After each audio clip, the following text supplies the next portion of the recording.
far as, that side of it. I'll let Jason take the next one. Yeah, Jason, if you want to talk about the VA loans limitations, maybe caps, things like that, like talk about what limits the VA loan has and what limits don't exist, like that people think about. So January of 19, the Blue Water Navy Act was passed, and that changed the VA landscape significantly. Before that, there was a loan cap, and if you went above that loan cap, you had a down payment. And as long as now with the Blue Water Navy Act, there is no loan cap as long as you don't have any encumbrances on your certificate of eligibility. So what that means is, as long as you don't have another VA loan that's outstanding, you don't have a VA foreclosure or VA short sale in the past. So if you have no outstanding VA loans, you can buy a house for $2.5 million, no money down. And I know Leroy's got, Jen probably has investors for a $2 million 100% financing loan. Now, if you do have an encumbrance on your certificate of eligibility, then your eligibility cap is established, and it doesn't have to be get updated every year because it's actually tied to the FHFA, Federal Housing Finance Administration number. And currently in 99% of America, that number is 647,200. If you're in a high cost area like LA, DC, New York City, it's something different, closer to $1 million. But that eligibility cap is removed as long as you have no current encumbrances. That's amazing. And I'll tell you, I want to share with everyone listening, Jen and I had a client last year and a Navy SEAL, retired, and he bought at $1.9 million, 100% financing, beautiful house up in Fort Lauderdale, Florida, 100%. So he's got no taxes in the upcoming year. I mean, it's like win after win after win after win. And I must add to that, because you were talking about how the entitlement, when it's taken, you can't really purchase up to that capacity. So his entitlement was actually I believe he had a short sale. So there was a balance to the VA. And what I had him do was pay that balance off, because it was much less than him having to pay 20% down on a jumbo loan. You see, so for him, that was an investment that made sense. Not to mention that the interest rate is so much better than at that point than a jumbo loan. So I look at, even though the COE or the certificate of eligibility is showing that there's not enough entitlement, find out how much it is, and if it's something that they can take care of and doesn't make sense versus the alternative option of using a different loan, that could make a big difference. That's huge, and that's where experience comes in, right?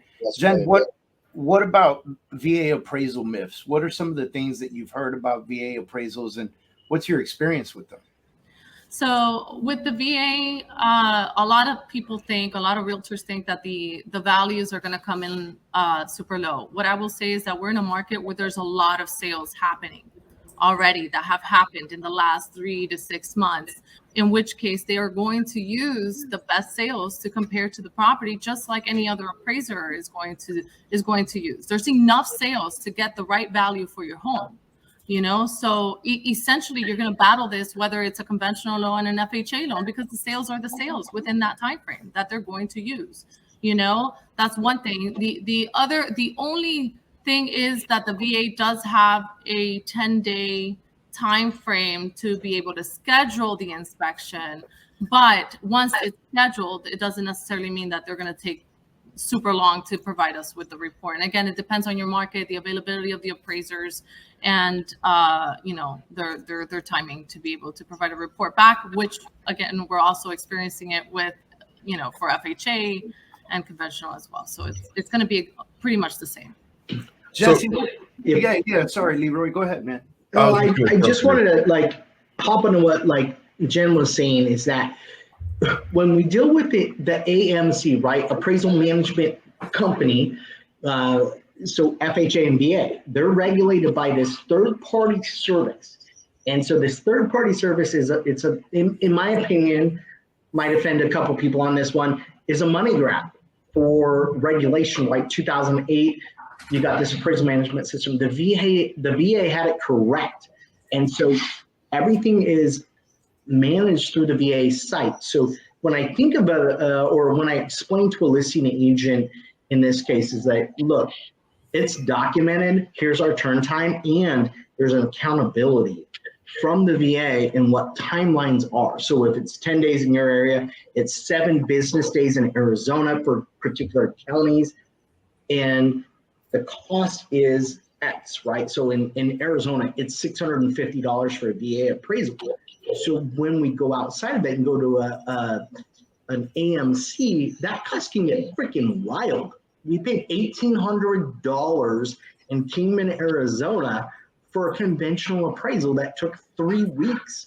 So mandating the timeline and expectation is the accountability within the contract to deliver on time. So that's what I love about the VA appraisal system. They have it right. And here's what's crazy, David, is that the VA takes 0 money from the appraiser. So $650, that's going to the person that did the work, which is outstanding. So if you have a $650 conventional or FHA appraisal, maybe they get $400. Yeah. Nuts. So we haven't even touched on the Tidewater RV stuff. That's where I was just going to go. So this is something everybody wants to know right now, because just like you guys, I would say probably just under 70% of my business is veteran related, right? And whenever I present a VA loan or I present a vet's offer to any listing agent, I always have the same conversation, and I always start it with, I can prove to you that my VA offer is stronger than your conventional offer. And one of those things is this appraisal, and everything that we're discussing here, like, this is all great and this is wonderful information.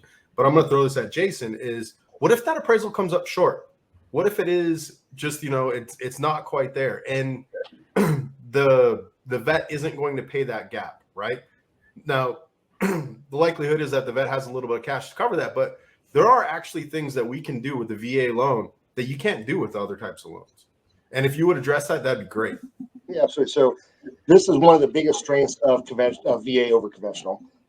Back in the 90s, I won't get too technical. There's a conference in the Tidewater area of Virginia Beach. That's what it's called, the Tidewater area. So they developed a procedure to make it more beneficial for vets on appraisals because they were running into issues. Jen is correct that the uniform standard appraisal standards are applicable for no matter what flavor of loan, FHA, VA, conventional, USDA, it doesn't matter. All appraisals have to use the same consistency and comps, adjustments, that type of stuff. So let's say the appraisal is going to come in low. The appraiser does not think he or she can find comparable properties that support the contract price. And it happens. It probably happens on 1 out of every 7, 1 out of every 8, one of my deals right now. There's a formal process they have to follow. They have to inform the lender that it's going to come in low. And they basically, the words they use, invoke the Tidewater process. That gives us 48 hours to provide to the appraiser 3 comparable properties in a grid-like fashion. If you need the grid-like fashion, I've got a PDF that I give you. Basically, it's like doing a CMA. If you can do a CMA, you can do this for the Tidewater. Basically, put in what properties they were, square footage, what the seller concessions were, the acreage, all that stuff in there, and then we give that to the appraiser. So, just right there, if we only stopped it there, conventional, USDA, FHA have nothing like that. The appraiser, we're just as surprised as you are when the appraiser shows up. Whenever the number comes in low, the number comes in high, whatever it is, that's it. You could fight it. Chances are you're not going to win on a conventional USDA or FHA.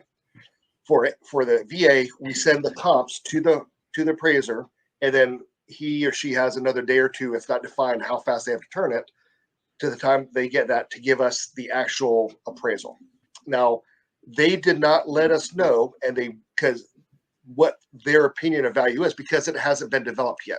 So people will gripe and complain of, hey, he didn't even give us a number. Well, yeah, because he hasn't come up with a number. He just knows it's going to be low. So we have the ability to sway, for lack of a better term. Can't say that we're trying to change his mind, but to give him more data of what the listing agent thought why they did this. So let's say that comes in and it's still short. Now maybe it's not as short as it was going to be, but let's say it comes in it's still $5,000 short, $10,000 short, $40,000 short. Now we've got a second chance at the plate. Now there's what's called the reconsideration of value.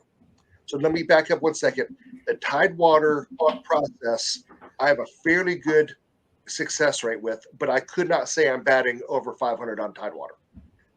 A lot of the Tidewaters still come in low, and I'm sure that's probably Jen's experience and probably Leroy's experience. You still get Tidewater appraisals come in low on Tidewater. Now, next step after that is a formal reconsideration of value, ROV, reconsideration of value, submitted directly to the VA themselves. So depending on what area, what region of the country you're in, you submit it to your RLC. For me, almost all my states are for Atlanta. So you send it to rlc@va.gov, whatever the website is, or whatever the email is, and you include the a new grid, or use the same grid. I suggest using a new grid. Maybe there were closings that happened after the appraisal was done, and maybe there's a close that happened the day after. Now you've got another additional data point for the VA to consider on that reconsideration value. And you also have a letter, and we usually help the veteran type it up, but it's got to be from the veteran. Dear VA, this house, 123 Main Street, I believe is worth X number of dollars. And here's why. This is why it's got a different square footage. There's comps in other neighborhoods that were used instead of a comp in my neighborhood. There is the appraiser has the wrong garage count. It's actually 2-car garage plus 4 parking spots instead of 2-car garage and no parking spots. So there's a number of different things that could be technically wrong with the appraisal that if the appraiser did not acquiesce to our desires, that we could appeal straight to the VA. Now, the person at the VA has leniency to adjust that number by up to 15%. That's 15%. So let's say it's $300,000 house. They can go add another $45,000 in value if it's substantiated to the value of the house. And I'm batting probably 75-80% on ROVs. Now, not every ROV comes in because sometimes they're just ridiculously bad listing prices because of the market we're in now. But as long as it's in the ballpark, the VA is charged with improving homeownership for vets. If you go to Chapter 4, it actually says use all the leniency, all the common sense you can apply to get veterans their home loans. So that's the main reason I think that VA appraisers are well superior to other types. Now, here's the pushback that you're going to get as a buyer's agent is you're going to get pushback. Oh, well, they're harder on the conditions of the house. So there are minimum property conditions for every single loan type out there. FHA has them, USDA has them, conventional even has them. Now, conventional is very bare bones, but all other government types, VA actually has less minimum property conditions than FHA and USDA.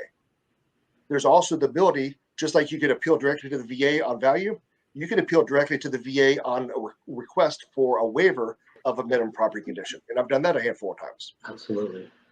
So that's some more pushback you're gonna get. So what kind of conditions are we talking about, Jason? And like when you say you've been able to, request waivers on a specific condition on a VA loan, can you give an example so people can understand? Yeah, absolutely. So the most recent one was Tommy Bates. He was buying a gorgeous house out in the middle of nowhere. So as any of us would expect, you're probably going to have issues with the outside buildings, the sheds, the barns, that type of stuff. And there was a shed on the property that was completely dilapidated that I would not have walked anywhere near that thing because I knew I was going to get tetanus. That's how bad this place was.